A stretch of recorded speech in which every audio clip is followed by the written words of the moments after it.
أعوذ بالله من الشيطان الرجيم. بسم الله الرحمن الرحيم.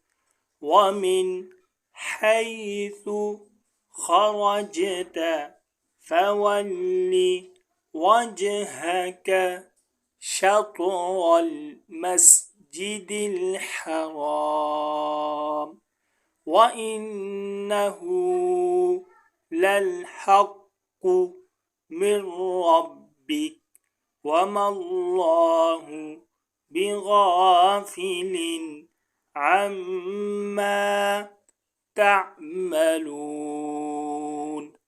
ومن حيث خرجت فول وجهك شطر المسجد الحرام وإنه للحق من ربك وما الله بغافل عما تعملون. صدق الله العظيم.